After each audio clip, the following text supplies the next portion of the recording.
ఈరోజు చెప్పే టాపిక్ ఏంటంటే రైల్వే వాళ్ళకి ఇప్పుడు group D and NTPC prepare అవుతున్నటువంటి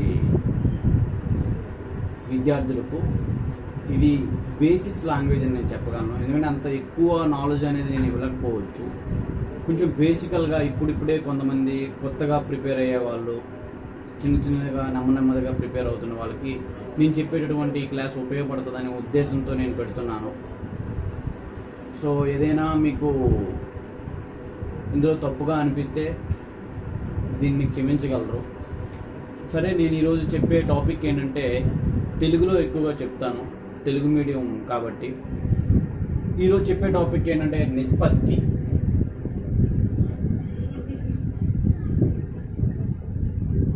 నిష్పత్తి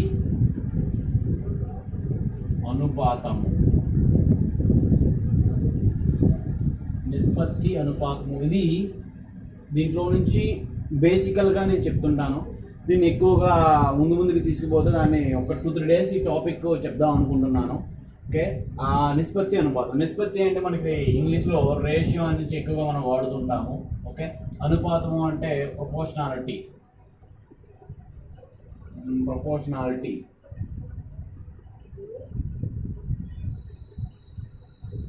సో ఇక్కడ మీకు తెలుసు ఏంటి అంటే అనుపాతము, ప్రపోర్షనాలిటీ మనం చాలా దగ్గర నేర్చుకుంటున్నాము. Directly proportional and inversely proportional. అంటే డైరెక్ట్లీ ప్రపోర్షనల్ అంటే ఇది పెరిగితే అది పెరుగుతుంది అని, ఇన్వర్స్లీ ప్రపోర్షనల్ అంటే ఒకటి పెరిగితే ఇంకోటి తరుగుతుంది అని. సో అది మనకి అవసరమైనప్పుడు మనం చెప్పుకుందాం. అయితే ఇప్పుడు నిష్పత్తి అంటే జనరల్గా డెఫినేషన్ మనం అది రాయనాల్సి ఉన్నది. ఎందుకంటే కాంపిటేటివ్లో డెఫినేషన్స్ అనేది చాలా రేర్గా ఉంటాయి, చాలా తక్కువ ఉండవనే చెప్పుకోవాలంటే. ఓకే, నిష్పత్తి అంటే ఏంటంటే మనం ఏదైనా కంపేర్ చేసామనుకోండి, దాన్ని మనం అంటే ఒక 2 రాసులు అంటారు. రాసులు అంటే ఇక్కడ థింగ్స్ కావచ్చు, లేదంటే ఏదైనా ఒక నెంబర్స్ కావచ్చు, ఏదైనా ఒక రెండు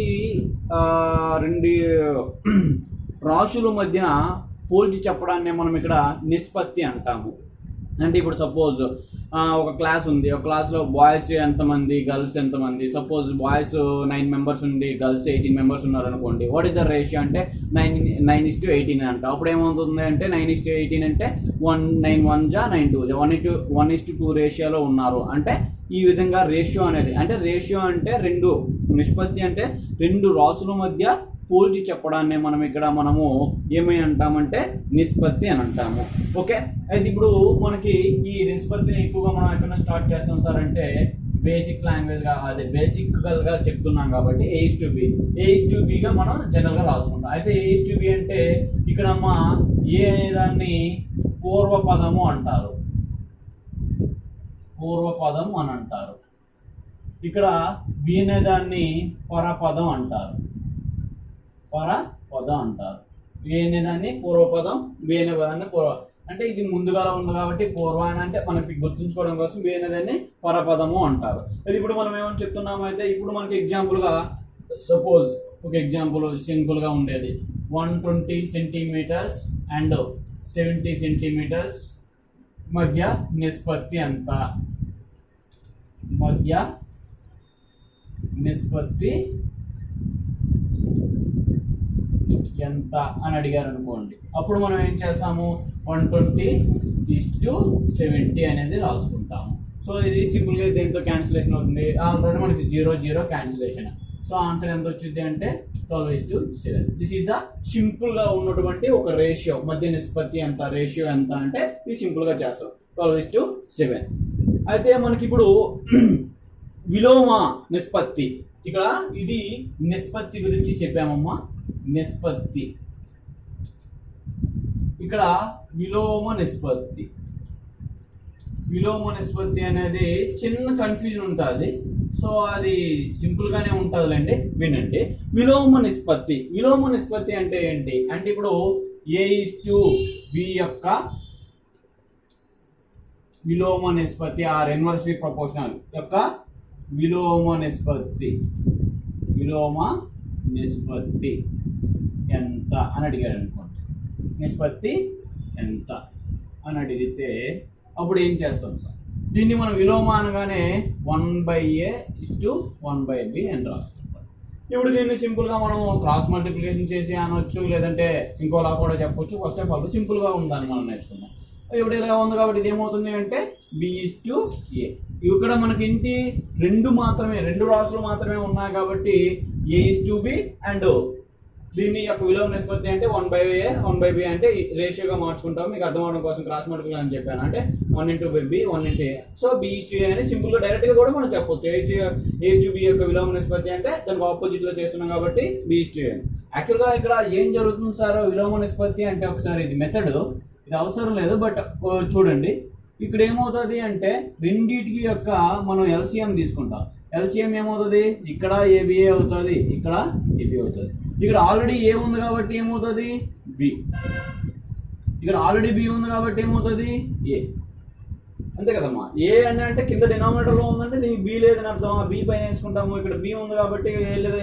సో అప్పుడు ఇక్కడ మనం తీసుకున్నట్లయితే బోత్ సైడ్ AB అనేది ఉన్నది కాబట్టి క్యాన్సిలేషన్ చేసుకున్నట్లయితే మనకి B:A వస్తుంది. అంటే సేమ్ ఇది రెండు కూడా ఒకటే, సింపుల్ గా ఏంటంటే ఇలా తీసుకుంటాం. అయితే ఇక్కడ చాలా మంది ఏంటంటే ఇది మనకి రెండు మాత్రమే కాబట్టి ఈజీగా చేయగలుగుతాం. సపోజ్ ఇక్కడ ఎగ్జాంపుల్ గా నేను ఒక అంటే నార్మల్ చెప్తున్నాను, 2:3 యొక్క విలోమ నిష్పత్తి అంటే ఆటోమేటిక్ గా మనకు అర్థమైపోయింది కాబట్టి 3:2 అని వేసుకుంటాం అంతే. ఇంకా అదే ఇన్ కేసు ఈ విధంగా చేయాలని ఆలోచించి 1/2 1/3 వేసుకొని దీని యొక్క LCM అనేది 6 అవుతుంది, ఇక్కడ 6 వస్తుంది, అప్పుడు ఇక్కడ 3 వస్తుంది, ఇక్కడ 2 వస్తుంది, 3:10 ఏదైనా సేమే వస్తుంది విలోమ నిష్పత్తి అనేటప్పుడు. విలోమ నిష్పత్తి, ఈ విలోమ నిష్పత్తి అనేది 3:2 వస్తుంది. అయితే ఇక్కడ కన్ఫ్యూజ్ ఎక్కడ సార్ వస్తుంది అంటే 3 ఇచ్చినప్పుడు చాలా మంది కన్ఫ్యూజ్ అవుతారు. చూడండి, A:B ఇప్పుడు రెండు రాసులకి అయితే మనం సింపుల్ గా చేసాము A:B అండ్ B:A. ఇప్పుడు సపోజ్ ఇక్కడ మనకి A:B:C అని ఇచ్చాడు, యొక్క విలోమ నిష్పత్తి అని అడిగాడు. 3 రాసుల గురించి అడిగాడు అనుకోండి అమ్మా. అప్పుడు ఏం చేస్తాం మనము అంటే చాలా మంది A:B కి B:A వేసారు కదా. సో అందుకే మనం ఏంటంటే C:B:A వేసేద్దాం అయిపోయింది అనుకుంటారు. This is the wrong answer. Okay, అయితే మరి ఏమొస్తుంది అంటే ఇక్కడ మనము ఇది రాంగ్ ఆన్సర్ కాబట్టి చెరిపేస్తున్నాను. కరెక్ట్ ఆన్సర్ ఏంటి? సో ఇందాక ప్రాసెస్ చేసినట్లయితే 1/A ప్లస్ 1/B అదే ఇష్టు 1/C. అంటే ఇప్పుడు ఏమవుతుంది సార్ అంటే దీన్ని మనం విలోమ కాబట్టి 1/లో వేసుకోవాలి, విలోమ అని అంటున్నాం కాబట్టి. ఇప్పుడు ఇక్కడ మీరు డైరెక్ట్ గా కూడా వేయచ్చు, BC and AC and AB. ఇవి ఎలా వచ్చేసారంటే 1/A ఉంది కాబట్టి ఈ రెండు క్రాస్ మల్టిప్లై చేసి ఇక్కడ వేస్తాం. నెక్స్ట్ ఇక్కడ B ఉంది కాబట్టి ఈ రెండు మల్టిప్లై చేసి ఇక్కడ వేస్తాం. నెక్స్ట్ ఇక్కడ C ఉంది కాబట్టి ఈ రెండు మల్టిప్లై చేసి ఇక్కడ వేస్తాం. లేదు సార్ మాకు మెథడ్ లో కావాలి అంటారా, కొంచెం లెంత్ అయినప్పుడు కూడా మనం చేద్దాము. This is the answer. విలోమ నిష్పత్తి A:B:C కి ఒక విలోమ నిష్పత్తి, అంతేగాని C:B వేస్తే తప్పు అయిపోతుందమ్మా. దీనికి ఒక ఎగ్జాంపుల్ కూడా చెప్తే మీకు అర్థమవుతుంది. నెక్స్ట్ ఏంటి అంటే ఇది మెథడ్ రూపంలో కావాలి అంటే 1/1/B:1/C ఈ మెథడ్ రూపంలో మనం చేసుకుంటే ఈ మూడింటికి LCM ఏమవుతుంది అంటే ఇది ABC, అలాగే ఇది ABC, ఇది LCM అమ్మ, ఇది ABC అవుతుంది. ఓకే, ఇప్పుడు ఇక్కడ A ఉంది కాబట్టి A ఉంది కదా కాబట్టి BC లేదు కాబట్టి BC. ఇక్కడ B ఉంది కాబట్టి ఇక్కడ AC అనేది లేదు కాబట్టి B ఉంది కదా కాబట్టి AC లేదు కాబట్టి AC. ఇక్కడ C ఉంది కదా కాబట్టి ఏం లేదు AB. సో ఇక్కడ డినామినేటర్లు అన్నిటికీ కూడా మనం క్యాన్సిల్ చేయొచ్చు. ఓకే, అదే అప్పుడు ఏమొస్తుంది సార్ అంటే BC:AC:AB అనేది మనకి వస్తుంది. BC:AC:AB ఈ రేషియో అనేది అటు నుంచి ఎటైనా రాసుకున్న మ్యాక్సిమం రేషియో అనేది ఒకేలాగా ఉంటుంది. ఇది అమ్మా ఇక్కడ మనకి ఇది విలోమ నిష్పత్తి. ఎప్పుడు 3 రాసులు ఇచ్చినప్పుడు అంటే 3 సంఖ్యలు లేదా అని చెప్పొచ్చు. ఓకే, దీనికి ఒక ఎగ్జాంపుల్ అనేది మనము చెప్పుకుంటే మీకు ఈజీగా అర్థమవుతుంది. ఇప్పుడు సపోజ్ దీన్ని మనము 2:3:4 వేసుకుందాం. 2:3:4 కాకుండా 5 వేసుకుందాం. అంటే మన ఇష్టం ఏదైనా. 2:3:5 అంటే మీరేంటి 5:3:2 రాశారనుకోండి ఇందాకట్లాగా తప్పు అయిపోతుంది. సో అప్పుడు మనం ఏం చేయాలి సార్ అంటే ఇక్కడ సేమ్ డైరెక్ట్గా మనం వేసేద్దాం, ఎందుకంటే ఆల్రెడీ మెథడ్ అర్థం అయిపోయింది. ఏమవుతుంది 3 5 15, తర్వాత 2 5 10, తర్వాత 2 3 6 అంతే. దీన్ని క్యాన్సిలేషన్ అవుతుందా? అంటే ఇది 2 టేబుల్తో క్యాన్సిల్ అయితే ఇది 2 టేబుల్తో అయితే ఇది అవ్వదు. పోనీ 5 టేబుల్తో ఈ 2 క్యాన్సిల్ అయితే ఇది అవ్వదు. పోనీ 3 టేబుల్తో క్యాన్సిల్ అయితే ఈ 2 అవుతాయి అంటే ఇది అవ్వదు. కాబట్టి this is the answer. Over. ఇంకంతే. ఇంకా దీనికి మెథడ్ అవసరం లేదు. డైరెక్ట్ ఇంకా ఆన్సర్ ఇది. ఎలాగా 2ని వదిలేస్తాము, ఈ 2 మల్టిప్లై చేసుకుంటాం. 3ని వదిలేస్తాము, ఈ 2 మల్టిప్లై చేసుకుంటాం. 5ని వదిలేస్తాము, ఈ 2 మల్టిప్లై చేసుకుంటాం. లేదంటే ఇందాకట్లాగా 1/2, 1/3, 1/5 వేసి మళ్ళీ ఎల్సిఎం చేసుకుని అదంతా చేయాలి. అదంతా అవసరం లేదు మనకి.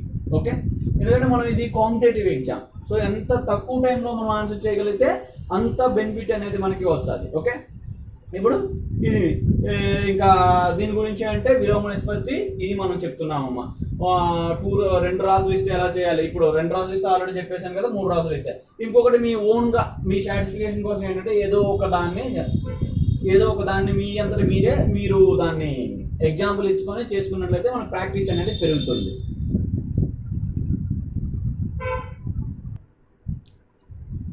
ఇంకోటి ఏంటంటే అమ్మా, ఇది బాగా ప్రిపేర్ అయిపోయి వెల్ ప్రిపేర్డ్ అయ్యే వాళ్ళకి నా వీడియోస్ అనేవి చాలా తక్కువ అని చెప్పుకోవాలి. అంటే వాళ్ళకి ఇది చాలా సిల్లీగా అనిపిస్తుంది. సో అలాంటి వాళ్ళు ఎవరైనా చూస్తే ఏమనుకోవద్దమ్మా. ఇక్కడ జస్ట్ బేసిక్ ఇప్పుడే కాంపిటేటివ్ రంగంలోకి అడుగు పెడుతున్న వాళ్ళకి కొంచెం ఉపయోగపడుతుంది. అంటే బేసిక్ ఒక చిన్న స్టెప్ లాంటిదని నేను చెప్పగలను. అంతకుమించింది ఇంకా ఏం లేదు. ఓకే, మనము నిష్పత్తి అయిపోయింది, విలోమ నిష్పత్తి అయిపోయింది. ఇప్పుడు మనకి వర్గ నిష్పత్తి.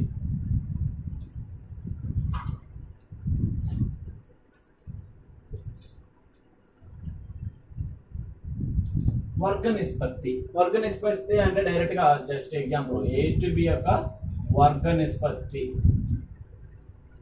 ఎంత అన్నారు అనుకోండి. వర్గం అంటే నథింగ్ బట్ స్క్వేర్ అని అంటారు. వర్గం. సో కొద్దిగా రైటింగ్ కూడా ప్రాబ్లమేటిక్గా ఉంటుంది. వర్గ నిష్పత్తి అంటే ఇంకా స్క్వేర్ రూట్ కాదు, స్క్వేర్. కాబట్టి A²/B² అంతే. దీనికి ఎగ్జాంపుల్ ఏదైనా మనకు కావాలంటే ఎగ్జాంపుల్ 2:3 యొక్క వర్గ నిష్పత్తి లేదా స్క్వేర్ కనుక్కోమన్నాడు అనుకోండి. అప్పుడు ఏమవుతుంది? 2²/3². ఇప్పుడు ఏమవుతుంది సార్ అంటే 4:9. ఇక్కడ చాలామంది పిల్లలు నేను అంటే నాకున్న నాలెడ్జ్తో ఆలోచించి చెప్తున్నాను.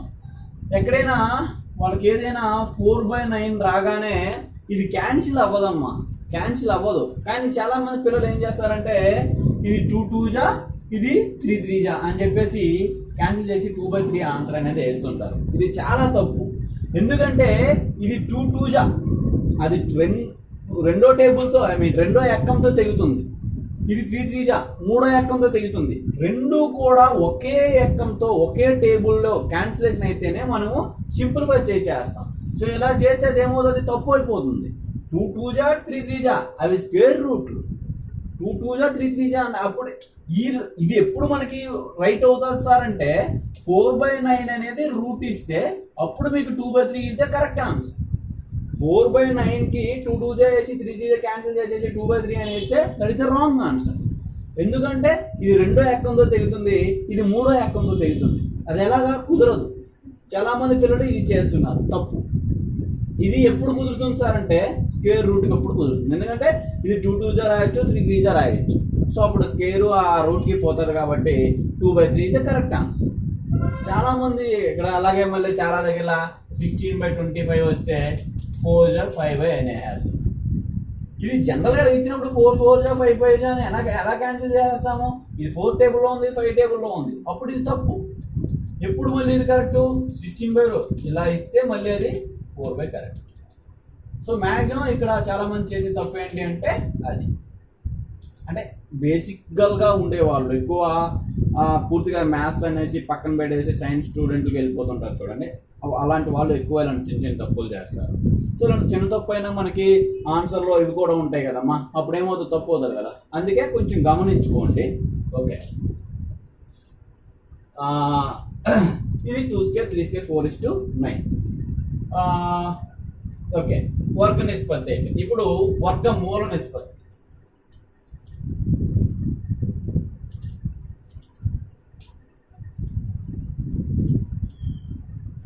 వర్గమూల నిష్పత్తి. వర్గమూల నిష్పత్తి సపోజ్ డైరెక్ట్గా మనం వెళ్ళిపోదాం. A/B యొక్క వర్గమూల నిష్పత్తి. వర్గమూల నిష్పత్తి. ఇప్పుడు దీన్ని ఏమంటాం? Square root A and square root. Example suppose ఇదే నేను ఇస్తున్నాను. 2:3 యొక్క వర్గమూల నిష్పత్తి. అప్పుడు ఏమవుతుంది సార్ అంటే square root 2 and square root 3. అంటే ఇప్పుడు ఇది క్యాన్సిలేషన్ అవ్వలేదు కాబట్టి డైరెక్ట్ వేసుకుంటాం. అదే ఇప్పుడు మనం 121:144 యొక్క వర్గమూల నిష్పత్తి అని అడిగారు అనుకోండి.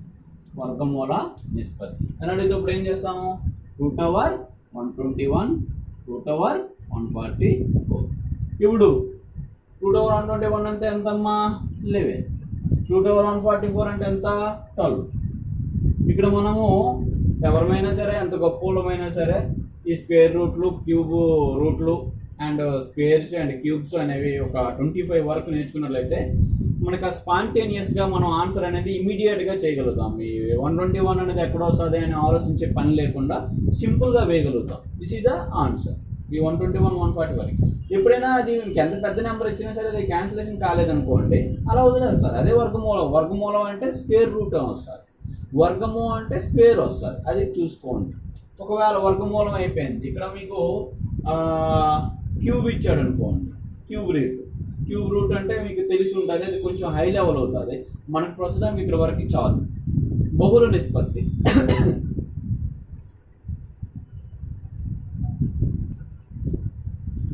సరే, ఇది కొంచెం తప్ప అంతకు మించి నేను లేదు. ఘన నిష్పత్తి. ఘన నిష్పత్తి అంటే సేమ్ A/Bకి ఘన నిష్పత్తి అని అడిగాడు అనుకున్నాం. ఘన నిష్పత్తి అని అడిగితే A3:B3 అంతే.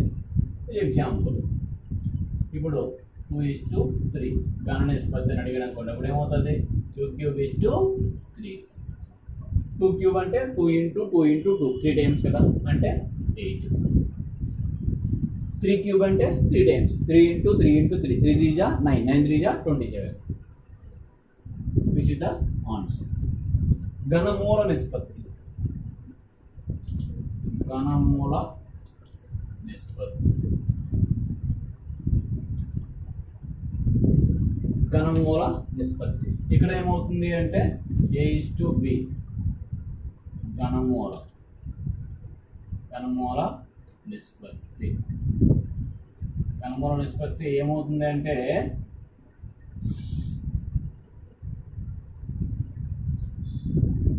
√A 3√B and 3√B. ఈ 3 అనేది ఇన్నర్లో ఉంటుంది, గుర్తుపెట్టుకోండి.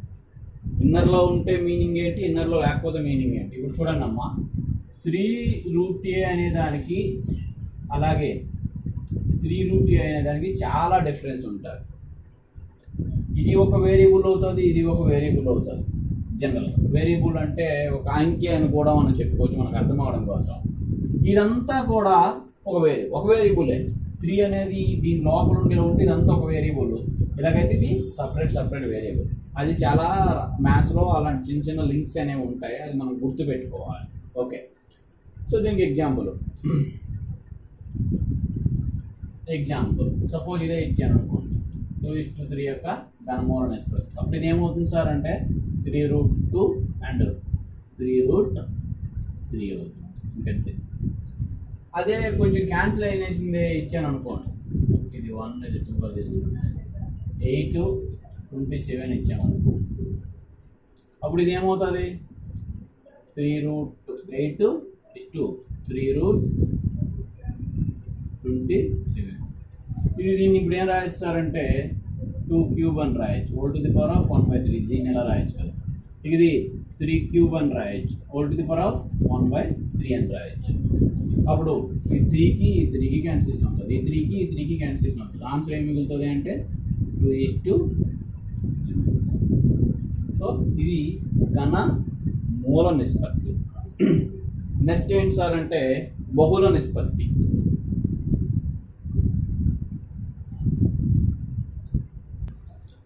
నెక్స్ట్ అమ్మా బహుళ నిష్పత్తి.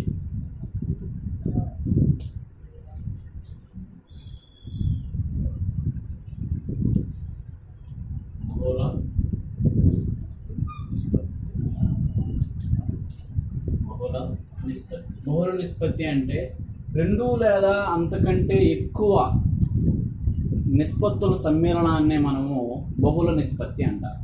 లేదా రెండు లేదా అంతకంటే ఎక్కువ రాసుల సమ్మేళనాన్నే బహుళ నిష్పత్తి అంటారు. ఓకే, బహుళ నిష్పత్తి అంటే ఎక్కువ, రెండు లేదా అంతకంటే ఎక్కువ. అయితే ఇప్పుడు మనము రెండు లేదా అంతకంటే ఎక్కువ అంటున్నాము. ఇప్పుడు అది సపోజ్ A:B అండ్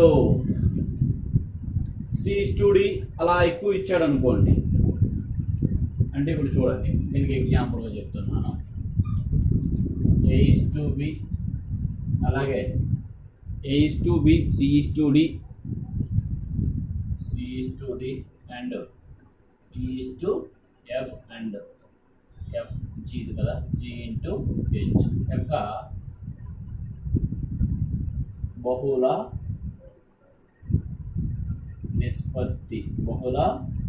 నిష్పత్తి ఎంత అని అడిగాడు అనుకోండి. అప్పుడు ఏం చేయాలి sir? A/B into C/D into E/F into G/H. ఇది ఇప్పుడు ACEG to BDFH. So BDFH ఇది ఫైనల్ ఎగ్జామ్స్ అంతే. అంటే దీని యొక్క బహుళ నిష్పత్తి అని అడిగితే అలా చేయాలి. దీనికి ఎగ్జాంపుల్ ఒక ప్రాబ్లం చెప్తుంది. 1:2, 2:3, లేదంటే మీకు అర్థం అవడం కోసం 1:2, 3:4,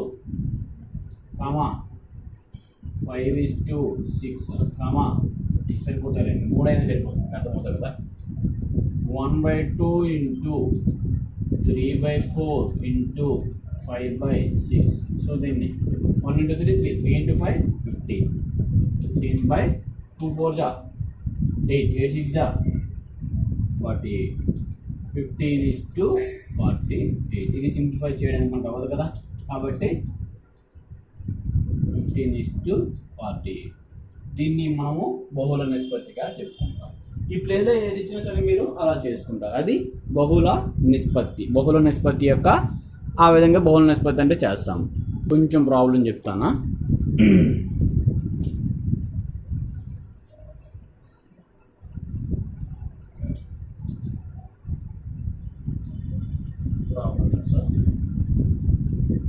సమస్యలు అని కూడా అంటాము. A:B అనేది మనము 3:5 ఇచ్చి, అలాగే B:C అనేది 2:7 అయినా A:B:C ఎంత అని అడిగామనుకోండి. ఇప్పుడు మనం జనరల్గా మెథడ్లో అయితే ఎలా చేస్తాము సార్? 3:5 అని, తర్వాత దీన్ని 2:7 అని వేసుకుంటాం. అంటే ఇప్పుడు మనకి ఏమవ్వాలి? A:B అనేది 3:5, B:C అనేది 2:7. ఇక్కడ ఈ వేరియబుల్ B ఉంది, ఇక్కడ వేరియబుల్ B ఉంది కదమ్మా. ఆ రెండింటిని ఈక్వల్ చేయడం కోసం ఏం చేస్తాము అంటే దీన్ని 2తో మల్టిప్లై చేసుకున్నాం, దీన్ని 5తో మల్టిప్లై చేసుకున్నాం. అప్పుడు ఇది 2 3 6, 2 5 10, ఇది 5 2 10, 5 7 30. ఈ రెండు ఈక్వల్ అయ్యాయి కదా. అప్పుడు దీన్ని ఫైనల్గా ఏం రాస్తాము? 6:10:35 అనేది మనం రాస్తాం. ఓకే, సో ఇది కొంచెం మెథడ్ అండ్ కొంచెం హై లెవెల్ లాగా అనిపిస్తుంది. ఇంత టైం టేకన్ తీసుకుంటే మనకి అవ్వదు, టైము వేస్ట్ అవుతుంది. మరి డైరెక్ట్గా దాన్ని మనం రీచ్ అవ్వాలి. డైరెక్ట్ ఎలా రీచ్ అవ్వాలి సార్ అంటే ఇక్కడ డైరెక్ట్ ప్రాబ్లం 3:5 అనేది రాసుకుంటారు. అలా 3:5 రాసుకుంటారు. దాన్ని ఈ బి వేరియబుల్ తిన్న ఈ బి వేరియబుల్ ఎంత ఇచ్చాడు, 2 ఇచ్చాడు. 2:7 అనేది రాసుకుంటాం. ఇప్పుడు ఒకదాన్ని మల్టిప్లై చేసుకోండి. దీని 2 జా 3 2 జా 6, 5తో 2ను ఒకసారి 5 2 జా 5 7 జా 35. అంతే. అంటే డైరెక్ట్గా అంటే ఈ ప్రాసెస్ అనేది మనం ప్రజెంట్ చేసుకుంటూ వెళ్తే మనకి 2 మార్క్స్ లెక్క కాదు కదమ్మా. అందుకే ఏమవుతుందో డైరెక్ట్గా ఏంటంటే అంటే చాలామందికి తెలుసు, నేను చెప్తున్నాను. అందుకే బాగా చదువుకొని బాగా ప్రిపరేషన్లో డెప్త్గా ఉండే వాళ్ళకి ఇది చాలా చిన్నది. బేసికల్గా ఉండే వాళ్ళకి మాత్రమే నేను చెప్పే ఈ ఐడియాలజీ అంతే. ఓకే, డైరెక్ట్ అయిపోయింది. కొంచెం దీన్ని మళ్ళీ ప్రాబ్లం మారుస్తుంటాడమ్మా. ఎలాగా అంటే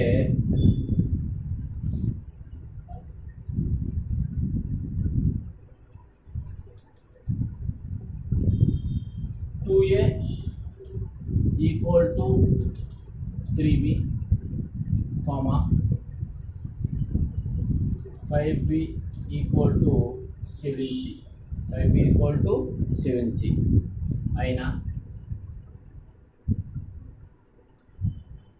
a:b:c ఎంత అని వాడు అడుగుతాడు. అప్పుడు మనము దీన్ని మెథడ్ అయితే ఎలా చేస్తారు? మెథడ్ అయితే 2a = 3b, దీన్ని ఈ బీని ఇటువైపు తీసుకొస్తారు. a/b = 3/2 వస్తుంది. ఇక్కడ 5b = 7c అని చేస్తారు. అప్పుడు b/c = 5/7/5 అవుతుంది. 7/5 అవుతుంది. ఇప్పుడు దీన్ని మళ్ళీ పాత మోడల్ ప్రకారం a:b అంటే 3:2, ఇది b:c అంటే 7:5. ఇప్పుడు దీన్ని మనం 3:2 అండ్ 7:5 వేసుకొని 3 7 జా 21, 7 2 జా 14, 2 5 జా 10 ఈ విధంగా వేసుకుంటాం. మరి డైరెక్ట్ మెథడ్ అంటే డైరెక్ట్గా ఎలా చేస్తాం? డైరెక్ట్ ఏం చేస్తాం సార్ అంటే ఇక్కడ మనము ఈ a:b అనేది డైరెక్ట్గా రావాలంటే ఆపోజిట్ ఇవి ఎప్పుడు కూడా విలోమానుపాతం, ఇన్వర్స్లీ ప్రపోర్షనల్ అయిపోతాయి. కాబట్టి a:b అనగానే ఈ 3 రాస్తాం అంటే 3:, ఇక్కడ b:c అనగానే 7:5 అయిపోతుంది. ఇంకా ఆటోమేటిక్ మనం చేసేస్తాం 3:2 అండ్ 7:5. 3 7 జా 21, 2 7 జా 40, 2 5 జా 10 ఓవర్. అంటే యాక్చువల్గా ఇలా రాసుకొని చేయాలి. అప్పుడేమో 3/2 అన్నది కూడా 3:2 కదా. సో ఇక్కడ మనం ఏంటంటే డైరెక్ట్గా దీన్ని ఈ a0 ఇటు వచ్చేసి 3:2 పంపించేసాం అనమాట. అందుకే 3:2 అండ్ 7:5 డైరెక్ట్గా చేసేది. ఇంకంతే. అది మనకి ఏంటి అంటే ఇలాంటి ప్రాబ్లం ఇచ్చేటప్పుడు అలా చేస్తాం. Thank you.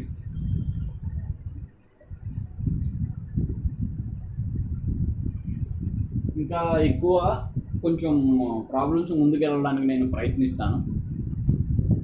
ఏవైనా తప్పులు ఉంటే మాత్రం తప్పుడుగా మీరు తీసుకోవద్దు, తప్పుడుగా కామెంట్స్ ఏమీ పెట్టొద్దు దయచేసి. నాకున్న తక్కువ నాలెడ్జ్తో ఆ తక్కువ నాలెడ్జ్ని కొంచెం ఏమీ రాని వాళ్ళకి ప్రజెంట్ చేయాలనే ఉద్దేశమే తప్ప ఇందులో నాకు ఎటువంటి తప్పుడు ఉద్దేశం కానీ ఎటువంటి ఇది లేదు. దయచేసి తప్పుగా ఏమీ అనుకోవద్దు. అది థ్యాంక్ యూ.